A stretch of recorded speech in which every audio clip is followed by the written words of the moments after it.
সব আলো নিভিয়ে দিন, কারণ আজ রাতে আপনি একা নন। এই শোনো না, আমাকে একটু ভয় দেখাবে?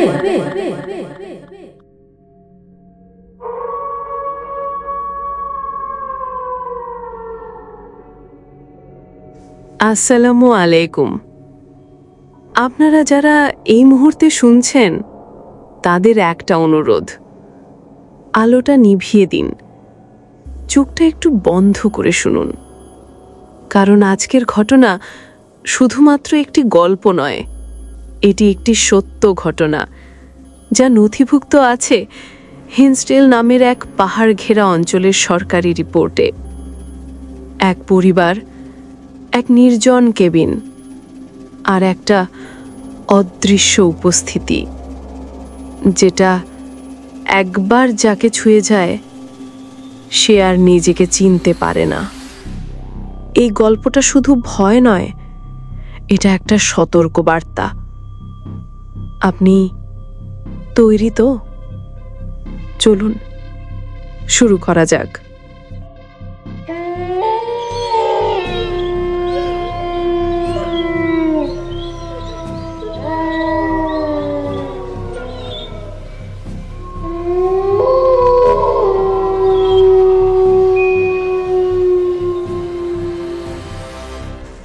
আমার নাম এমিলি নয়, কিন্তু এই নামেই বলছি, কারণ আপনি যদি জানতেন আমি কে, তাহলে আমি জানি না আপনি বিশ্বাস করতেন কিনা। আমি যে ভয় পেয়েছি সেটা গল্পের ভয় নয়, এটা ছিল নিঃশ্বাস আটকে আসা আতঙ্ক, যেটা শুরু হয়েছিল 1973 সালের এক সন্ধ্যায়, যখন আমরা পৌঁছাই সেই বাড়িতে। আমার স্বামী রবার্ট, মেয়ে সারা আর আমরা তিনজন শহরের জীবন ছেড়ে একটা শান্ত প্রকৃতির কাছাকাছি আসার সিদ্ধান্ত নিই। একটা বাড়ি পাই হিন্সডেল বলে এক গ্রামের পাশে। দূরে দূরে বাড়ি, চারপাশে ঘন গাছ, সামনে একটা পাথরের রাস্তায় কাঠের সেতু। বাড়িটা দেখেই অদ্ভুত কিছু লাগছিল। খুব নিঃশব্দ, চুপচাপ না, যেমনটা হওয়া উচিত। বাড়িটা কেমন যেন ভার হয়ে আছে, যেন কেউ নিঃশব্দে তাকিয়ে আছে বনের ভেতর থেকে। ভবনের কাঠে পোকায় কাটা দাগ, একপাশে ফাটা দেয়াল, কিন্তু মূল সমস্যা ছিল না দেখায়, ছিল অনুভবে। প্রথম রাতে আমরা মেঝেতে বসে চা খাচ্ছিলাম। স্যার আমাদের সামনে ছবি আঁকছিল। হঠাৎ ও বলল, এই বাড়িতে কেউ কি আগেও থাকতো? আমরা বললাম, হ্যাঁ, অনেক আগে, এখন তো খালি। ও বলল, ওরা নিচে থাকে। আমরা চমকে গেলাম। কে থাকে? ও বলল, আমি জানি না, শুধু রাতে ওঠে। রবার্ট চোখের ইশারায় আমাকে শান্ত থাকতে বলল। বাচ্চারা তো গল্প বানায়। রাত তখন 2:35। আমার ঘুম ভাঙে একটা ঘস ঘস শব্দে, ঠিক যেন মেঝের নিচে কেউ পায়ের নখ দিয়ে ঘষছে। আমি কান পাতলাম। ঘর ঘর ঘর, শব্দটা বাড়ির নিচ থেকে আসছে, যেখানে কোনো বেসমেন্ট নেই। শরীরে লোম দাঁড়িয়ে যাচ্ছিল। আমি বিছানা থেকে নামলাম। পা মেঝেতে রাখতেই বোঝা গেল নিচটা ঠান্ডা হয়ে আছে, আর একটা দমকা ঠান্ডা বাতাস দরজার ফাঁক দিয়ে ঢুকছে। আমি ধীরে ধীরে নিচে নামলাম। সব অন্ধকার। রান্নাঘরে একটা পুরনো ল্যাম্প ছিল। সেটা আগুন ধরাতে যাব ঠিক তখন ঠক ঠক ঠক 3টে ধাক্কা রান্নাঘরের দরজায়। কোনো শব্দ নেই, কোনো কথা নেই। আমি জানি না কতক্ষণ দাঁড়িয়েছিলাম, হয়তো 1 মিনিট, হয়তো 10। তারপর দরজার নিচ দিয়ে দেখি আলো আটকায়নি, অর্থাৎ দরজার বাইরে কেউ ছিল না। পরের দিন সকালে রবার্ট বলে উঠল, তোমার ঘাড়ে কি হয়েছে? আমি আয়নায় দেখি আমার ঘাড়ে 3টে সরু দাগ, ঠিক যেন কেউ ঘুমের মধ্যে নখ চালিয়ে দিয়েছে। আমি কিছু বললাম না, কিন্তু সারা দুপুরবেলায় এসে বলল, ও এখনো উপরে যাবে, তোমাদের ঘরে। আমি বললাম, কে যাবে? ও ফিসফিস করে বলল, যে নিচে ছিল। সেই দিন থেকেই আমি বুঝে গেছি, এই বাড়িতে আমরা 3 জন থাকি না। আর সবচেয়ে ভয়ঙ্কর ব্যাপার হলো, রাত যত গভীর হয় শব্দটা ঘরের কাছাকাছি আসে, আর সেটা কখনো নিচে, কখনো ছাদের ওপর দিয়ে হাঁটে। আর আমরা শুধু বসে থাকি, নিঃশ্বাস আটকে, এই ভেবে এইবার বুঝি দরজাটা খুলেই যাবে। আগের রাতের পর আমি আর ঠিকমতো ঘুমোতে পারিনি। শুধু ঘরের দেয়ালের দিকে তাকিয়েছিলাম, যেখানে আমার ঘাড়ের ওপর হাত রাখার আগে কিছু একটা দাঁড়িয়েছিল কিনা জানি না, কিন্তু যেটা জানি সেটা হলো ঘরের ভেতরের নীরবতাও একটা শব্দ হয়ে যায় যখন আপনি জানেন কিছু আছে কিন্তু দেখতে পাচ্ছেন না। সকালে রবার্ট গ্রামের বাজারে গিয়েছিল কিছু জিনিসপত্র কিনতে। আমি তখন বাচ্চাটাকে নিয়ে ঘরে একা। রোদ উঠেছিল, বাতাসে একটা শীতলতা ছিল, যদিও মে মাসে সেটা অস্বাভাবিক। সারা আঁকতে ভালোবাসে, সেই সকালেও একটা কাগজে কিছু আঁকছিল। আমি রান্নাঘরে ছিলাম, হঠাৎ সে আমাকে ডাকলো, মা তুমি এটা দেখো।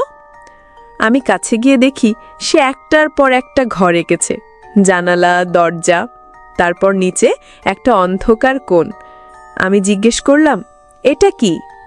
ও বলল, এটা আমাদের ঘর, কিন্তু এই কোণটায় ও দাঁড়িয়ে থাকে। আমি আঁচ করতে পারছিলাম না ও কি বোঝাতে চাইছে। ও মানে কে? ও বলল, ওর মুখ নেই মা, কিন্তু চোখ আছে, দেয়ালের ছায়ার মতো আসে, আর আমি যখন একা থাকি তখন দেয়াল থেকে নামে।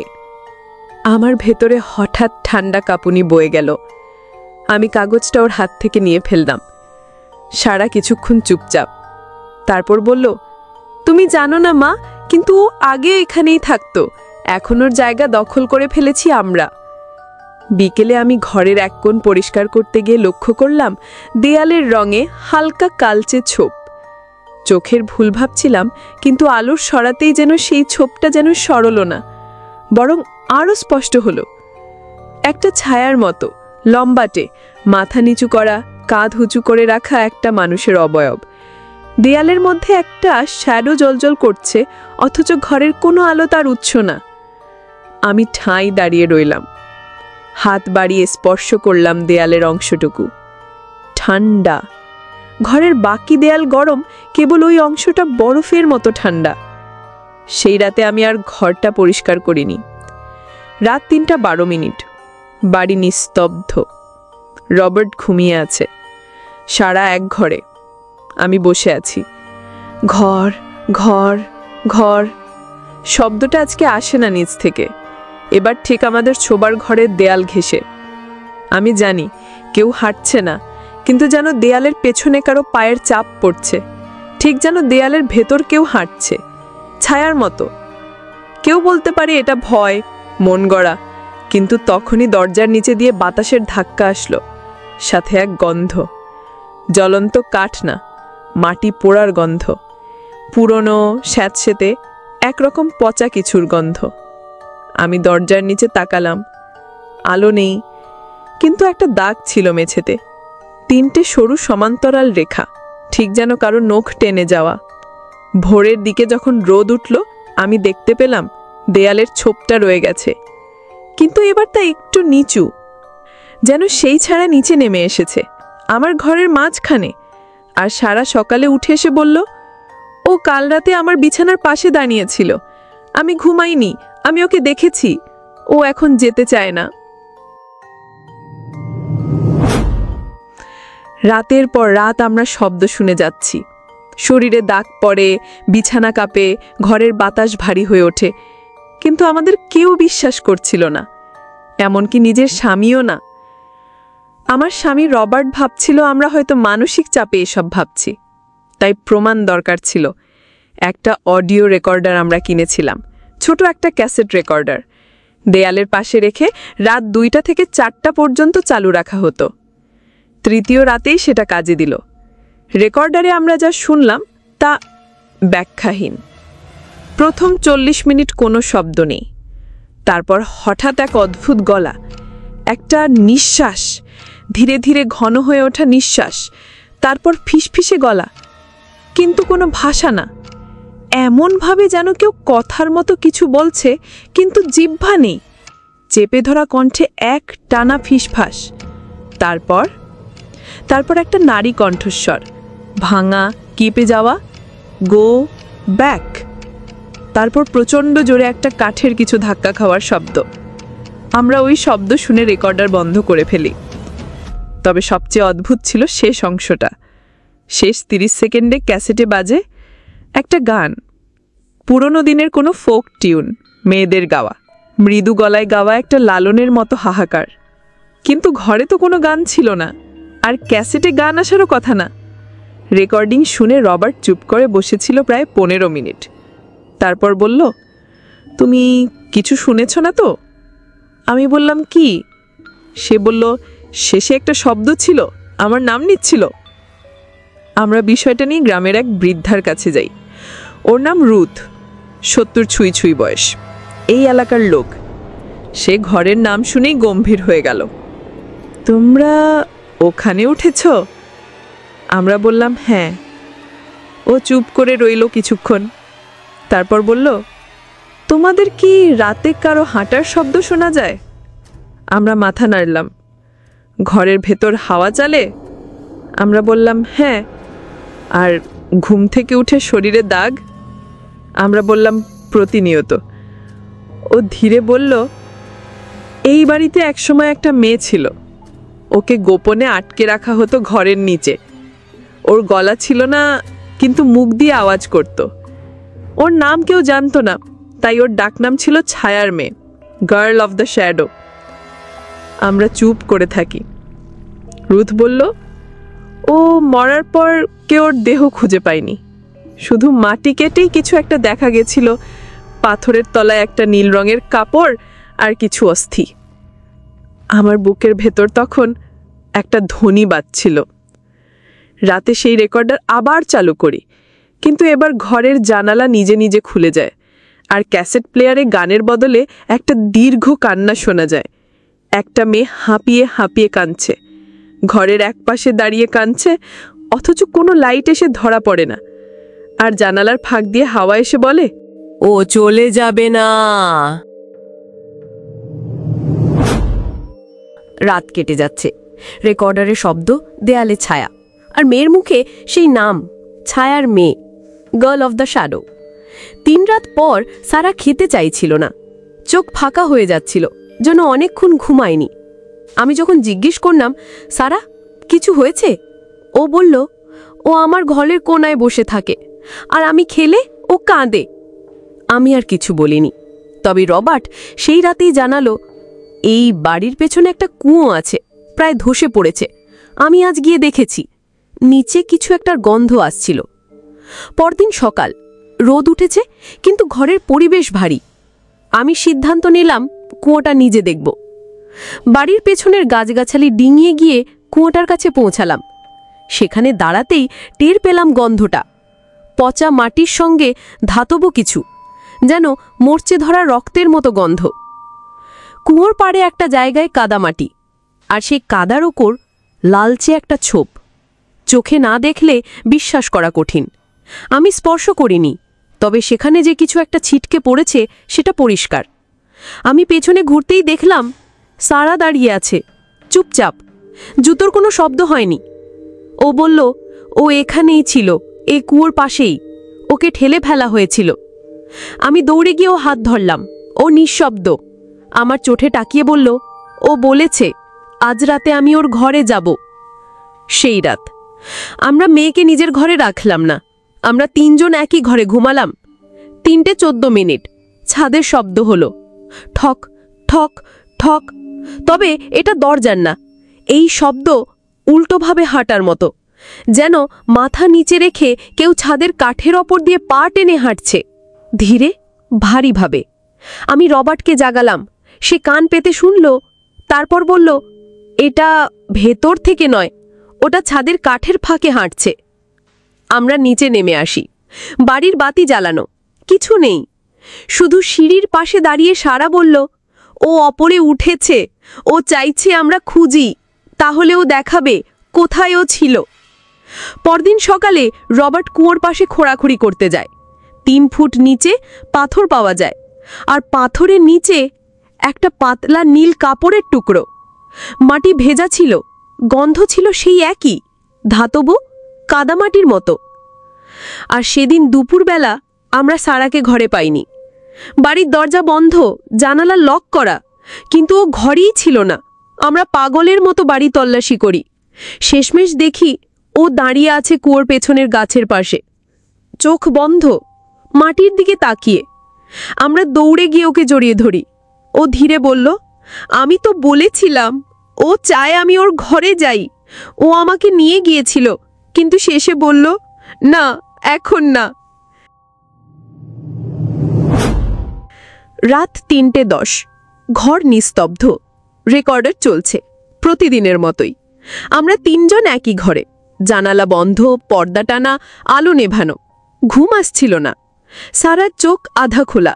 রবার্ট আমার হাত ধরে রেখেছে শক্ত করে। হঠাৎ ঘরের মেঝের ওপর একটা চাপ পড়ে, একটা ভারী পায়ের আওয়াজ, একদম ধীরে ধীরে। আমরা কেউ নড়ি না। ঠক ঠক ঠক, একটা ছন্দ, ঠিক যেন কেউ ঘরের বাইরে হেঁটে যাচ্ছে, দরজার এপাশ দিয়ে। আমি দরজার নিচের ফাঁকে তাকালাম। সেখানে ছিল একজোড়া পা। কোনো আলো ছিল না, কিন্তু সেই দুটো পা যেন ছায়ার চেয়েও কালো। খালি পা, কাদা মাখা, আঙুলগুলো সরছে না, শুধু দাঁড়িয়ে আছে। আমি গলা নামিয়ে বললাম, রবার্ট, দরজার নিচে কেউ দাঁড়িয়ে আছে। রবার্ট আমার দিকে তাকিয়ে, চোখ গোল। আমরা কেউ কিছু করলাম না। ঘরের বাতাস ভারী হয়ে আসছে। সারা হঠাৎ বলল, ও ঠিক বলেছে, আজকেও আমাকে নিতে আসবে। আমাদের ঘরের দরজার নিচেই ওর পায়ের ছায়া ছিল। সকালবেলা রেকর্ডার বন্ধ করি। ক্যাসেট শুনে শিউরে উঠি। শুরুতে শুধু নিঃশ্বাস, তারপর এক নারী কণ্ঠ, অতিমাত্রায় নিচু গলায়, শব্দ স্পষ্ট নয়, ঠিক যেন জল ভর্তি মুখে ফিসফিস করে কিছু বলছে। কিছু শব্দ বারবার আসে, লিলিথ, লিলিথ। আমরা কেউ এই নাম জানি না। আমার পরিবারের কারণ নাম এটা নয়। আমরা পাগলের মতো পুরনো রেকর্ড ঘাঁটি। কেউ কি কখনো এই বাড়িতে এমন নামে কাউকে চিনত? কিন্তু কিছুই মেলে না। রবার্ট একটা পুরনো ল্যান্ড সার্ভে রিপোর্টের খোঁজে লাইব্রেরিতে যায়। পায় 1 শতাব্দী পুরনো রেকর্ড। একজন ছোট মেয়ে, বয়স 10, নাম লিলিথ অ্যান, নিখোঁজ হয়েছিল এই জমির একপাশ থেকে। তাকে শেষ দেখা গিয়েছিল এক গাছের নিচে, যেটা এখন আমাদের ঘরের পেছনে। অফিশিয়ালি তাকে প্রিজিউম ডেড ঘোষণা করা হয়েছিল। শরীর মেলেনি, শুধু একটা কুয়ো খোঁড়া হয়, কিন্তু তখন বলা হয়েছিল ভেতরে কিছুই ছিল না। সেদিন সন্ধে সারা কিচ্ছু খায়নি। আমার কাছে এসে বসে বলল, ওর নাম আমি জানতাম না মা, কিন্তু ও বলেছে এখন তুমি জানো, তাই এখন আমাকে যেতে হবে। আমি শক্ত করে ওকে জড়িয়ে ধরি, কিন্তু আমার গায়ের লোম দাঁড়িয়ে গেছে, কারণ ওর শরীর ঠান্ডা, একেবারে বরফের মতো। সেই রাতেই আমরা আবার সেই নাম শুনি। ঘরের দরজা বন্ধ, বাতি নেভানো, রেকর্ডে চলছিল। হঠাৎ দরজা কাঁপে, একবার, দুবার, তারপর সেই ভয়ঙ্কর ফিসফাস, লিলিথ, ওপেন, ওপেন। আমি চিৎকার করতে যাচ্ছিলাম, কিন্তু গলা শুকিয়ে গিয়েছিল। রবার্ট বিছানা থেকে লাফ দিয়ে দরজা খুলে দেয়। কেউ নেই, কিন্তু দরজার বাইরে মেঝেতে লেখা, আঙ্গুল দিয়ে টানা 3টে অক্ষর, LIL। ঘর আর কুয়োর মধ্যকার দূরত্বটা মাত্র কয়েকশো ফুট। কিন্তু প্রতিদিন মনে হচ্ছিল যেন সেই কুয়ো আমাদের ঘরের কাছাকাছি চলে আসছে। যেদিন দরজার বাইরে LIL লেখা পাওয়া গেল, সেদিনই কুয়োর পাড়ে গিয়ে দেখি এক অদ্ভুত জিনিস। কাদামাটির উপর আঁকা একটা প্রতীক। দেখে মনে হয় কেউ আঙ্গুল দিয়ে দাগ কেটেছে। 3টে বৃত্ত, একটা ক্রস আর মাঝখানে একটি চোখের মতো আকৃতি। আমি ওই জায়গায় পা দিতেই আচমকা মাটির নিচ থেকে বাতাসের ধাক্কা আসে, ঠিক যেন ভিতরে কেউ একটা হাওয়ায় ফু দিয়েছে। পেছনে ঘুরে দেখি কেউ নেই, তবে সারা সেই মুহূর্তে জানালার পাশে দাঁড়িয়ে চুপচাপ। ওর চোখ ছিল খোলা, কিন্তু মুখের রেখা একটুও নাড়া দেয়নি। সেদিন রাতে আমরা কুয়োর ঢাকনা আবার সিমেন্ট দিয়ে আটকাতে চাইলাম। রবার্ট একজন স্থানীয় নির্মাণ কর্মী ডেকে আনে। লোকটা এসেই বলে, এই জায়গাটা আমি চিনি, আমার নানা বলতেন এখানে মাটি নড়াচড়া পড়ে, যেন নিচে কিছু নড়ে। আমরা তাকে বলি প্রতীকটার কথা। সে চোখ বড় করে তাকায়, বলে, এই চিহ্নটা পুরনো রক্ষার প্রতীক, জমিতে যেটা টেনে দেওয়া হতো, যেখানে কিছু বন্ধ করে রাখতে হতো। আমার সারা শরীর ঠান্ডা হয়ে আসে। আমরা রাতে কুয়োর মুখে কেরোসিন ঢেলে ঢাকনা লাগিয়ে আসি, কিন্তু সেই রাতেই 3:02 ঘরের মেঝে কাঁপছে। সারা আমার পাশে নেই। আমি দরজা খুলেই বুঝি শব্দটা ছাদ থেকে আসছে না, মাটি কাঁপছে।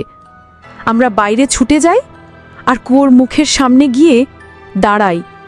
কেরোসিনের গন্ধ নাই, ঢাকনা নেই, আর ঢালু কাদার গায়ে আবার আঁকা সেই প্রতীক, এবার রক্তের মতো লাল দাগে।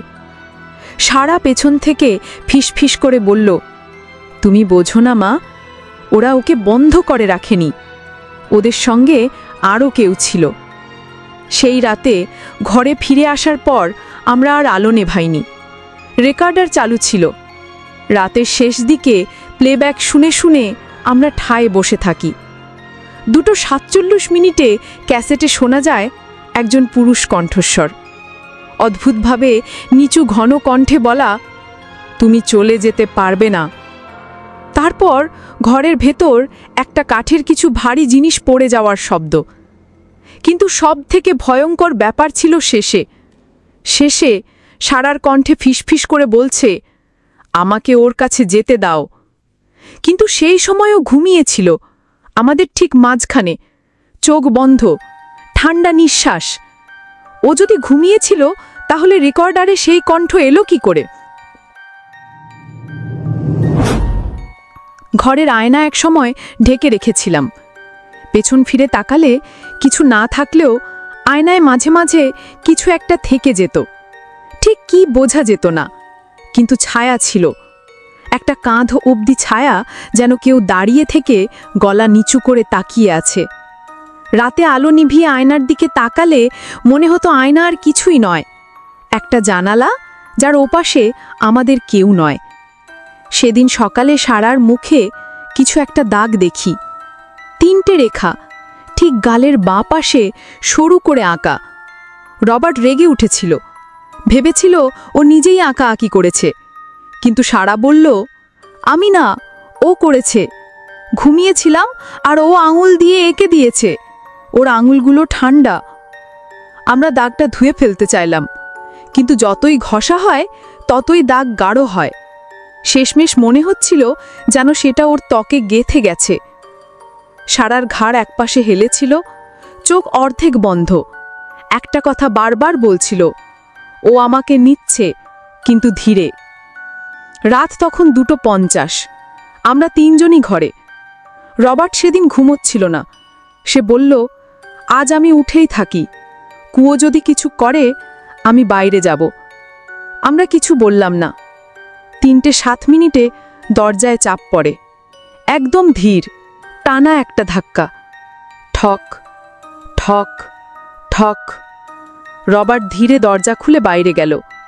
দরজা বন্ধ হয়ে গেল। 5 মিনিট, 10 মিনিট, সে ফিরে এলো না। আমি বাইরে গেলাম, সারা তখনও চুপচাপ। বাড়ির সামনের দরজার কাছে গিয়ে দেখি কেউ নেই, কিন্তু দরজার ফ্রেমের একপাশে হালকা আঁচড়ের দাগ আছে, আর একপাশে পড়ে আছে রবার্টের জুতো জোড়া, একটা ঠিকঠাক, আরেকটা যেন কেউ খুলে ফেলেছে জোর করে। সারার ঘরে ফিরে এসে দেখি সে বিছানায় নেই, কিন্তু মেঝেতে বসে আছে, মুখ নিচু, চুল সামনে ঝুলে পড়া। আমি কাছে যেতেই সে ধীরে মুখ তুলে, চোখের ভেতরের সাদা অংশটুকু নেই, শুধু কালো। কণ্ঠস্বর অচেনা, আমরা ফিরে আসব, এই বাড়ি তোমাদের নয়। আমি পেছনে হঠাৎ টান খেয়ে পড়ে যাই। সারা তখনও বসে আছে, কিন্তু তার পাশে কুয়োর সেই প্রতীকটা আঁকা হয়েছে মেঝেতে। আমার মনে হচ্ছিল কিছু একটা ঠিক পাশ দিয়ে দাঁড়িয়ে আছে, কিন্তু যেদিকে তাকাই সেখানে কিছুই নেই। সেই রাতে আয়নায় তাকাতে গিয়েই বুঝতে পারি আমরা আর তিনজন নই, কেউ একজন, চতুর্থ, চিরকাল ছিল, শুধু এবার দেখাচ্ছে। রবার্ট নিখোঁজ হয়ে যাওয়ার পর আমি একা হয়ে পড়েছিলাম। সারার মুখে তখনও সেই প্রতীকের দাগ, ঘরের বাতাস যেন জমে থাকে, নিঃশ্বাস ফেললে শব্দ হয়। আমি কিছুই বুঝতে পারছিলাম না, কিন্তু একদিন হঠাৎ একটা ফোন পেলাম। একজন স্থানীয় পাদ্রী নাম ধরে বললেন, তোমার ঘর নিয়ে কিছু বলার আছে আমার। উনি আমাদের বাড়ির পুরনো ইতিহাস সম্পর্কে জানতেন। একসময় উনি ওই এলাকাটায় তদারকি করতেন। একটা সময় নাকি এই বাড়িতে কিছু রিচুয়াল হতো যেটা খ্রিস্টীয় ধর্মীয় আচার ছিল না। লোকজন বলতো এখানে নাকি খোলা রাখা হতো কিছু একটার জন্য। পাদ্রী এলেন সন্ধ্যায়, বাড়িতে ঢুকেই থমকে গেলেন, 3 বার ক্রুশ আঁকলেন নিজেই।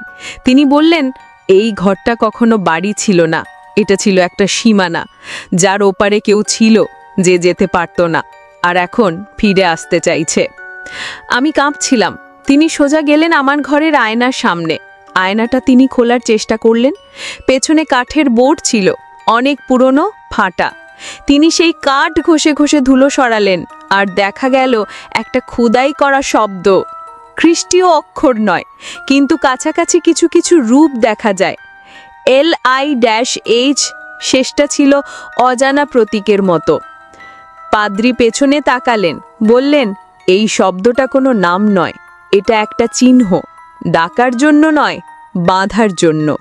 তারপর তিনি বললেন, এই আয়নার পেছনে যে লেখা, সেটা এখানে খোদাই করা হয়েছিল কাউকে আটকে রাখার জন্য। তাকে বাইরে বের করা যায় না, কিন্তু যারা বাস করে তাদের ভিতর ঢোকা যায়। আমার পা ঠান্ডা হয়ে যাচ্ছিল। তিনি তখন বললেন, আজ রাতটা এখানে থাকবো, কিছু করব না, শুধু দেখব। সেই রাতে আমরা 3 জন ঘরের 3 কোণে বসেছিলাম। আলো নেভানো ছিল না, রেকর্ডার চলছিল। 3:12 ছাদের ওপর শব্দ হয়, ঘস ঘস ঘস ঘস, ঠক ঠক। তারপর একসময় ছাদের পাশ থেকে শব্দ কমে গিয়ে একেবারে ঘরের উপরের দিকে চলে যায়।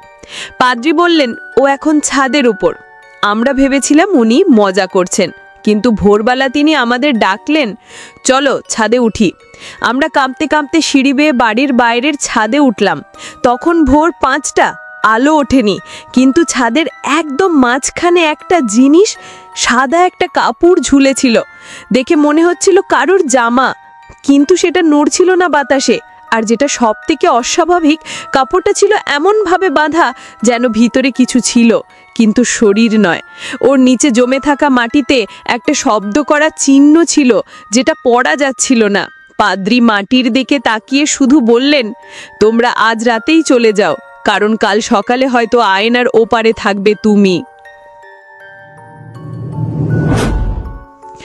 ঘরটা এখন এক ধরনের বন্দিশালার মতো, নিঃশব্দ, ঠান্ডা, দম বন্ধ করা। আমরা এখন শুধু বসে থাকি, একে অন্যের মুখ চেয়ে থাকি। ঘড়ির কাঁটার শব্দই যেন একমাত্র চলমান জিনিস। রবার্ট ফিরে আসেনি।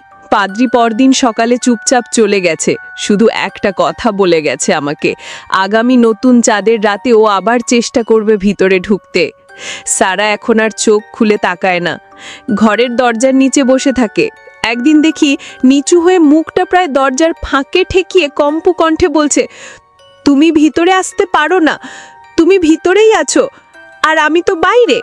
আমি কাছে যেতেই ও পেছনে তাকালো, কিন্তু সেই চোখ, সেটা সারার নয়।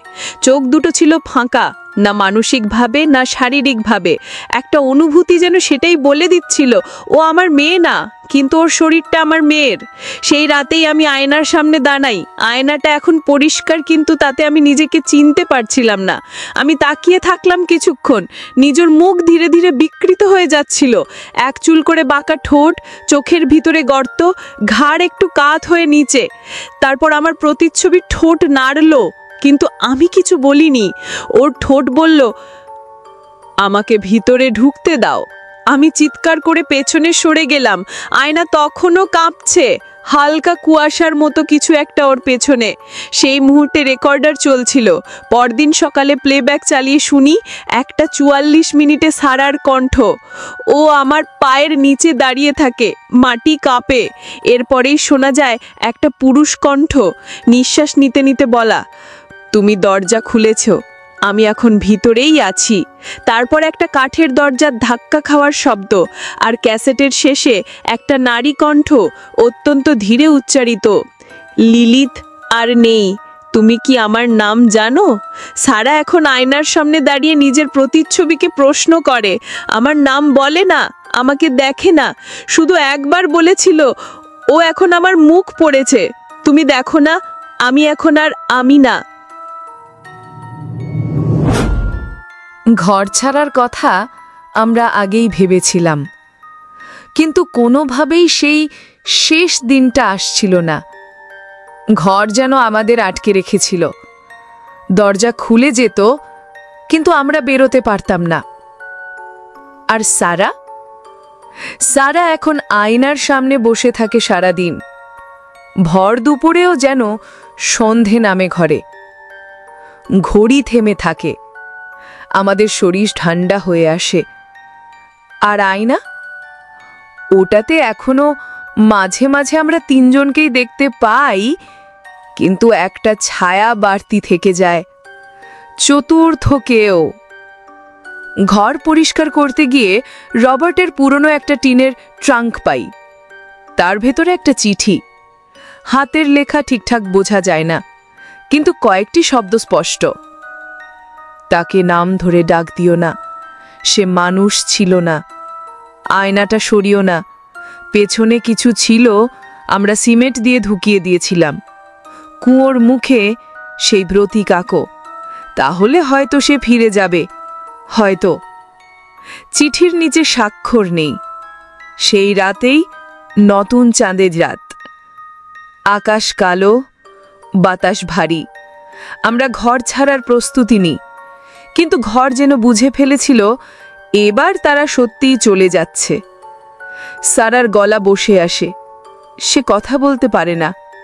আমরা দরজার কাছে এসে দাঁড়াই, আর ঠিক তখনই ঘরের আয়না নিজে থেকে ফেটে যায়।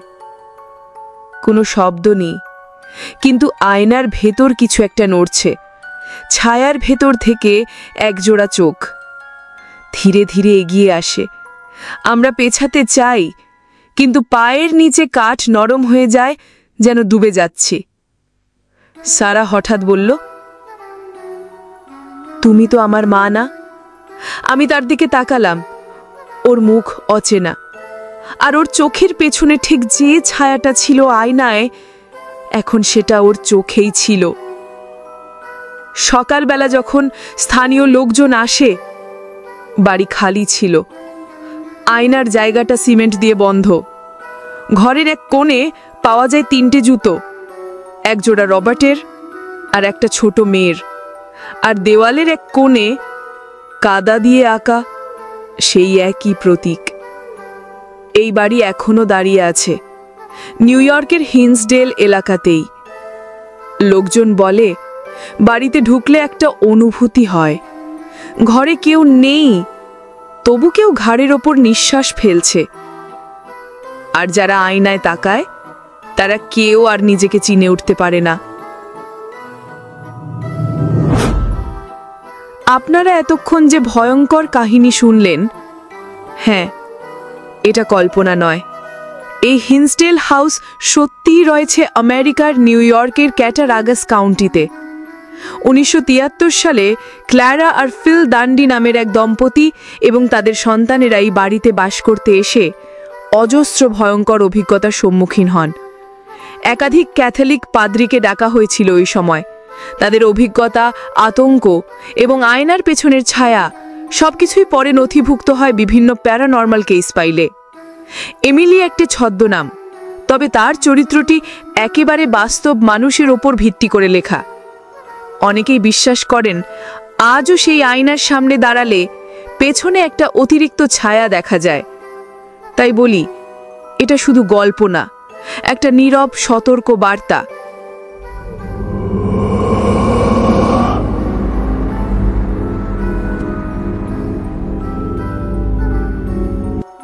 এই ছিল হিন্সডেল হাউসের সেই নীরব অভিশাপের গল্প। একটা আয়না, একটা নামহীন ছায়া, আর এমন এক বাড়ি যেটা আপনাকে ঘর দেয় তবে ফেরার পথটা রেখে দেয় না।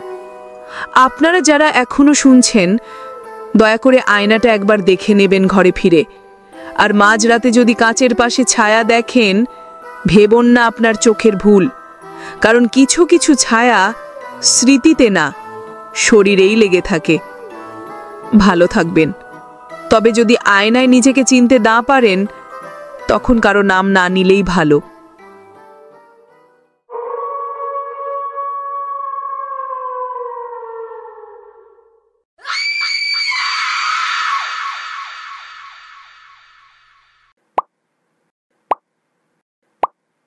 Like and subscribe.